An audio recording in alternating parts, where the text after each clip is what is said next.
Guess that's it then, right? All in favor? Marquette Theater has a tough decision to make. We'll tell you what it is.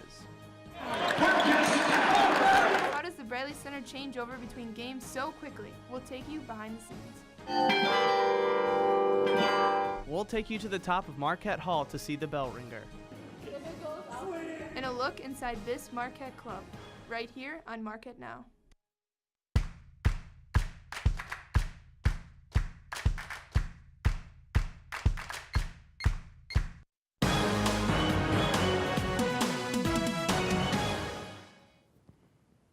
Good evening, Marquette. I'm Tara Schumal. And I'm Phil Pinarski. Our top story tonight. MUPD is still working on finding a vendor for body cameras. After false reports of a taser being used on students, people wondered whether body cams would have been useful to confirm the facts. Chief of Police Paul Mascari does not believe they would have been useful, but is still interested in a free national trial offer of body cams announced by Axon. According to the National Institute of Justice, 85 to 90% of sexual assaults reported by college women are done by someone that the victim knows. And 80% of females between 18 to 24 years old will not report the assault, while many victims may be afraid to tell authorities. Several brave students have shared their stories with the Marquette Wire. And in order to continue the discussion, Marquette Wire is working with other organizations on campus to give students the courage to speak out. Amelia Jones reports in Marquette Wire's news series, The Uncomfortable Truth.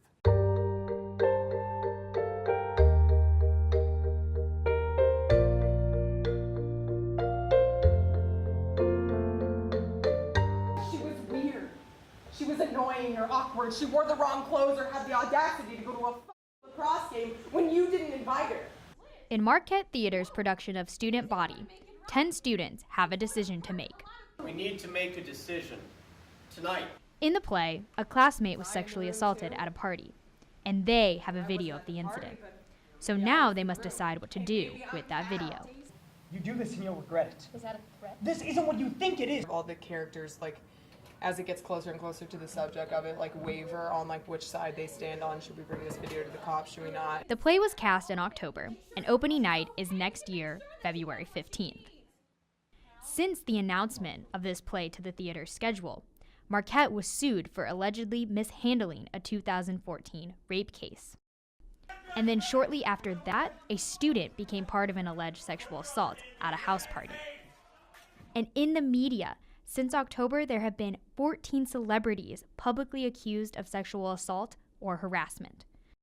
And all of these events happened after the Marquette Journal decided to dedicate their year-long project to the topic of sexual assault. The journal's Uncomfortable Truth shares the difficult stories of Marquette students who have been victims of sexual assault. So what would your decision be? Guess that's it then, right? All in favor?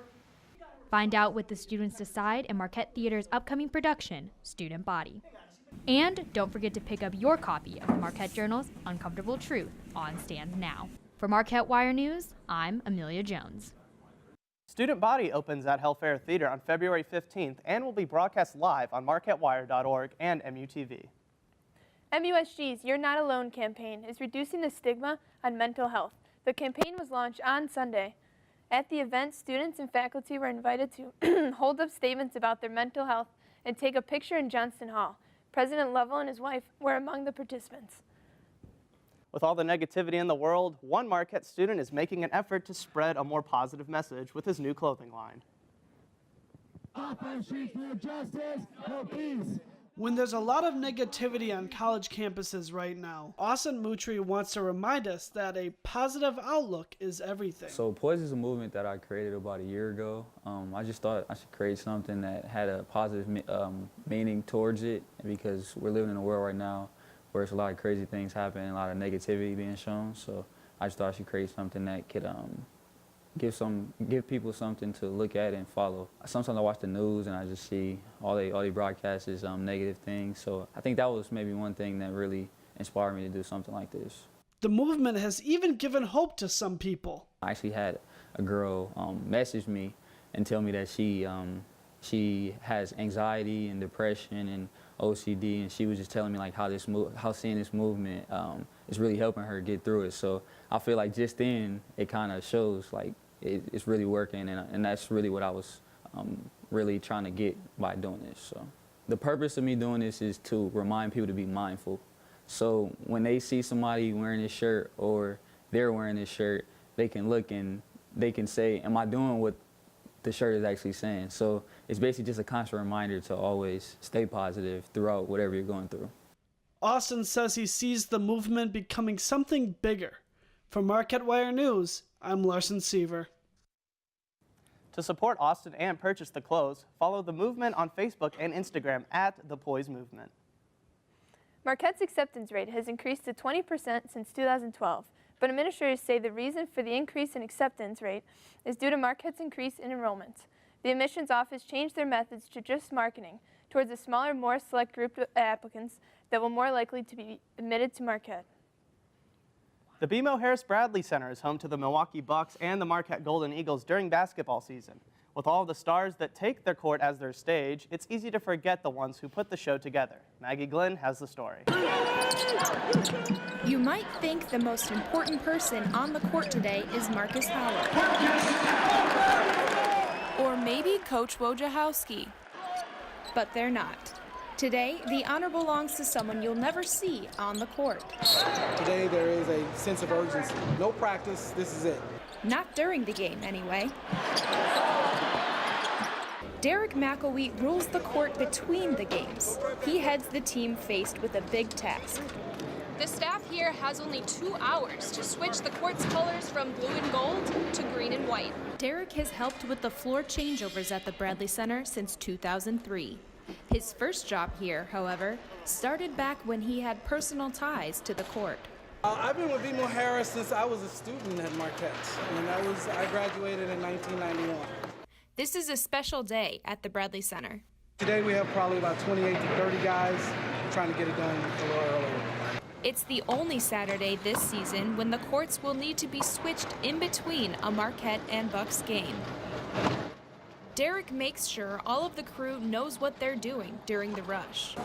It's like putting a puzzle together again. And while there may be a lot of heavy lifting, Probably about 100 plus pounds, maybe. the workers don't seem to mind. I get the exercise without actually having to go to the gym most of the time. Derek hopes to help keep the floors moving for the rest of this season. This is one job I'd love to have for the rest of my life. In the BMO Harris Bradley Center, I'm Maggie Glenn, Marquette Wire News. The graduates of Marquette's class of 2018 will be the last of the Golden Eagles to walk the floor of the Bradley Center. The new stadium will open its doors in September of next year. All right, Phil, we need to talk about the weather because it's literally been insane. I know, it's super windy. My hair, it keeps getting messed up and everything. We had to go to the show. What? We had to go to the show today? All right. Let's just send it over to Jack Ryan with the weather. All right.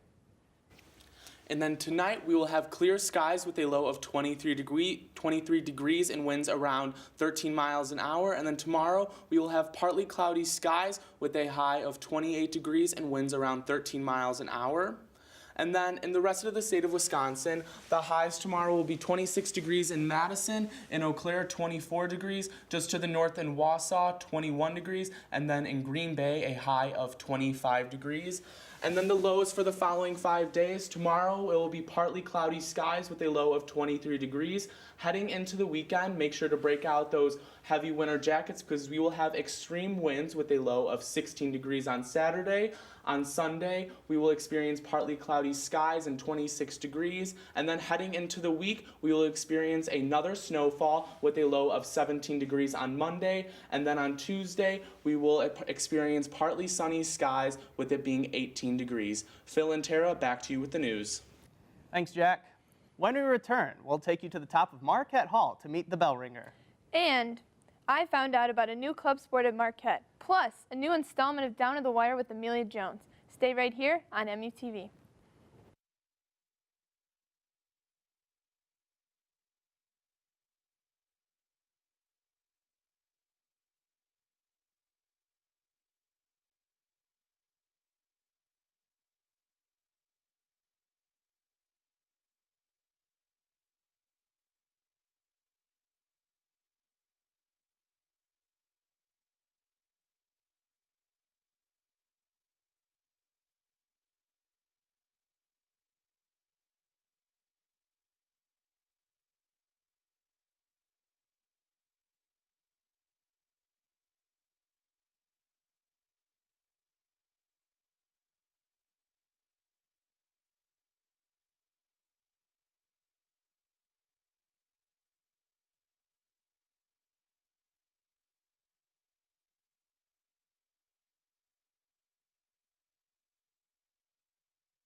Welcome back to Marquette Now. Every morning in Milwaukee, the campus awakes to the bells of Marquette Hall. Meet the bell ringer behind the midday chimes. John Steppe has the story. Being this high up, it is easy to go unnoticed. I thought it was automated. The bells in Marquette Hall are a staple on campus. They're the responsibility of Professor Mark Canuco. Most people don't know that there's someone up there doing it. In almost 2 decades as carillionaire, he knows the bells as well as anyone. So there's a difference in the touch, the feel, and then the possibilities. Each bell varies from less than 100 pounds to 5,000 pounds, but can be heard across campus. I live in Covine, so I can hear them pretty easily. Always brightens my day. Canuco has a love for classical music. I think some of my favorite composers are Messiaen and Bach. But he played much more. I had one student email and said, could you play the Harry Potter theme? And I played it, and I guess someone was on the street recording it. It went on Twitter and became viral. After William Geishecker died in 1998, Canuco became Marquette's second ever carillionaire. It's a real honor to be the carillionaire here. And Canuco's door is always open. If you hear music, you're always welcome to come up and see how the instrument's played. With the hopes of lifting somebody's day. I always like to hear it and kind of like catch a familiar tone, you know. Reporting from Milwaukee, I'm John Steppe, Marquette Wire News.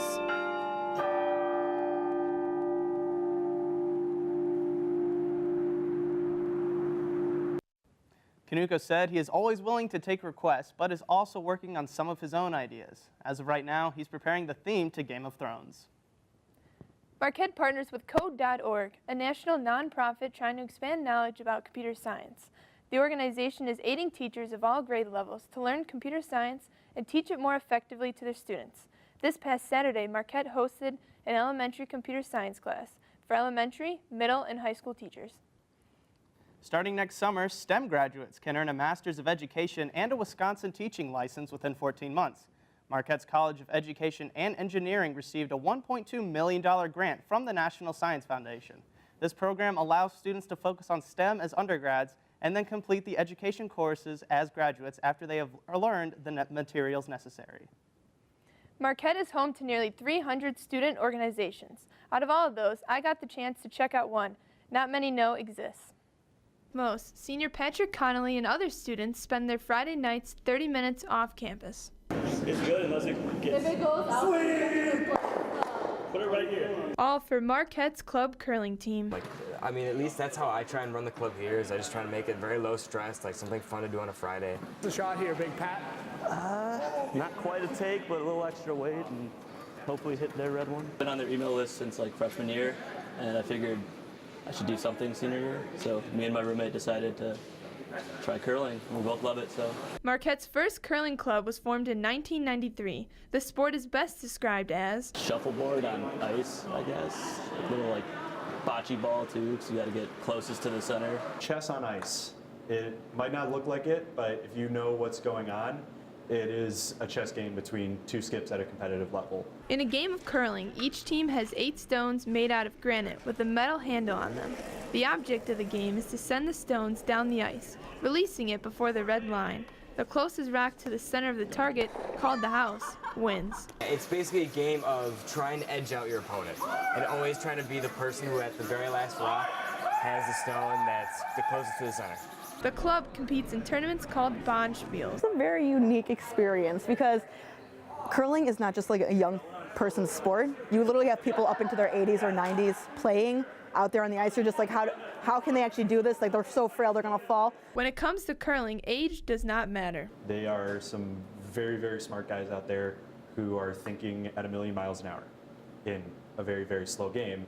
But trust me, there's some very, very high-level strategy going on. This happens at the Milwaukee Curling Club in Cedarburg. For Connolly, there are plenty of memories. Just being on the ice. I mean, I've only done it like a handful of times, but it's been really fun learning. It's easy to pick up. It's just hard to like really get some of the subtleties down. It gives me a chance to kind of escape from school, I guess, a little bit. In Cedarburg, I'm Tara Schumal, Marquette Wire News. The Co-ed Club will continue next semester and is open to all students who wish to join. When we return, Zoe Comerford has your Marquette Sports Report. And Amelia Jones is on an all-new Down to the Wire. Stay tuned.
Welcome back to Marquette Now. I'm Zoe Comfort with your Marquette Sports Update. The men's basketball team hosted the Vermont Catamounts Tuesday night at the Bradley Center. The Golden Eagles were against some stiff competition Tuesday night as Vermont's best player, freshman Steph Smith, was 6 for 6 in three-pointers. But the Golden Eagles turned to stud sophomore Marcus Howard, scoring 13 points in the first half and 21 in the second, for a grand total of almost 34 points, almost beating his career high. Howard, Hauser, and Rousey scored 64 of Marquette's 91 points. The Golden Eagles had 36 points from three-pointers, 12 of them from beyond the arc. Marquette finished with 25 assists and only 10 turnovers. Vermont didn't go down without a fight, though. 3 players ended the game with double-digit point totals. But in the end, the Golden Eagles avoided the upset and beat the Catamounts 91-81. The team travels to Madison Saturday to take on longtime rivals, the Badgers, and this game will mark the 100th time these two teams have played each other.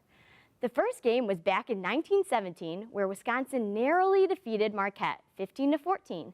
The game was tied 14-14 when Badgers captain William Chandler drew a foul and went to the free throw line and sank the game-winning shot. And let's hope the men have as much luck as the women did against the Badgers. Fans who attended the game witnessed the Natisha Heidman show. The junior guard only played 25 minutes, but led the team in scoring with 26 points, 19 of those points coming in the first half. Alizea Blackton also had a successful night, shooting 8 for 12, including 2 for 3 shooting beyond the arc. She is Marquette women's leading scorer and ranked number 5 in the Big East for scoring. The Badgers missed all three-point attempts until 2 minutes into the fourth quarter, making their three-point attempts 2 for 16. Each time a Badger took a three, at least one Golden Eagle would come up and divert attention away from the basket, forcing an offline shot. Next up for the women's team is a trip to face number 22 Michigan right now. Actually, I just checked, and the women's were tied at 36 points, and it's 3 minutes into the third quarter. As winter break approaches, don't miss watching Marquette basketball. The men are scheduled to play 7 Big East opponents, starting with Xavier on the 27th and ending with DePaul January 15th. Especially don't miss the Villanova game January 6th. The women are scheduled also to have some major Big East games against St. John's, Seton Hall, DePaul, Creighton, Providence, Butler, and Xavier. And remember, for all your Marquette sports updates, be sure to check out the Marquette Wire. That's all I have for your Marquette sports updates. Stay tuned for another Down to the Wire with Amelia Jones next on Marquette Now.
Welcome back to Marquette Now.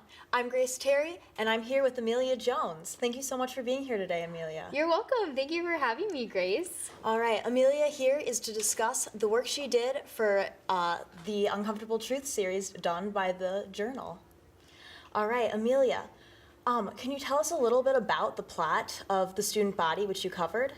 Yes, so the plot is basically there are 10 high school students who go to this party, and there has been a sexual assault that occurred. So one of their classmates, who is not part of the cast, so you never meet the girl who was sexually assaulted, but the classmates realize throughout the play that someone has a video of it. And so now they're faced with this kind of moral dilemma of, do we give the video to the cops, do we report this, or do we do nothing? And so throughout the plot, it's really interesting to see the characters, some who start on the side where they're like, we absolutely have to give this video, like there's no other option, kind of the more they talk about it, decide maybe it's not the best idea. Like maybe we should just keep it to ourselves and not really do anything about it. All right. And I understand that this will be live streamed on The Wire. Is that correct? Yes, it will actually. So it's going to be live streamed on MUTV. So here, you can watch it on MUTV. And also on the MarquetteWire.org. So this is really cool because it's the first time MUTV or Marquette Wire has been able to do this. And actually the process to getting it was kind of more complicated than I think people would think, because we had to get rights from the playwright, obviously. So going through that, we talked to Jamie Cheatham, who is the artistic director for the Marquette Theater Department. And he kind of gave us the insight and was part of coordinating and talking with the playwright to get the rights to it. And so we ended up getting the rights to it. And there was actually a 1% chance that they were going to say yes. But why not ask, right? Yeah. Like, you never know if you don't ask. So thank goodness Marquette asked, because we are now going to be able to do this. And I think it is really something that the campus should tune into and should watch, because it's just such a timely topic. And it's something that definitely needs to be broadcast. And you mentioned that it's a timely topic. Marquette has also had some incidents in the past relating to sexual assault. Do you think that the sexual assault accusations on campus, their prominence, do you think that will draw more students to see this show or watch it on thewire.org? I really hope so. I think a lot more students, I mean, we kind of know the statistics, like 80% of women do not report their sexual assault on campus. So I think there are more people who can relate to this than we think on campus. And so I hope that because it is available to be live streamed, that students will tune into it, because I think we really can relate to it. And, you know, also it's really cool, the play the audience is in the back of the play, so the audience is almost in the discussion. And so when you're live streaming it, again, you're going to be like thrown into the discussion with these students. Very cool. And so you're almost part of it, where when I was reading it, I was like, oh my gosh, like, I don't even know what to decide. It was a very like give and take, and I saw kind of both sides of the characters, and I think it's going to be good. I think there are some important lessons here that college students could really take away from it. Now, after reading the play, the ending is pretty ambiguous. Do you think that will encourage more students to, you know, go and kind of make those decisions for themselves? Yeah, so the ending, what's ambiguous about it is because they don't make a decision. So you'll definitely have to go and find out, and you'll end up, again, deciding for yourself. So I think that's the best part of the play. All right. Well, thank you so much for joining us, Amelia. And for more updates on campus news, visit marquette.org.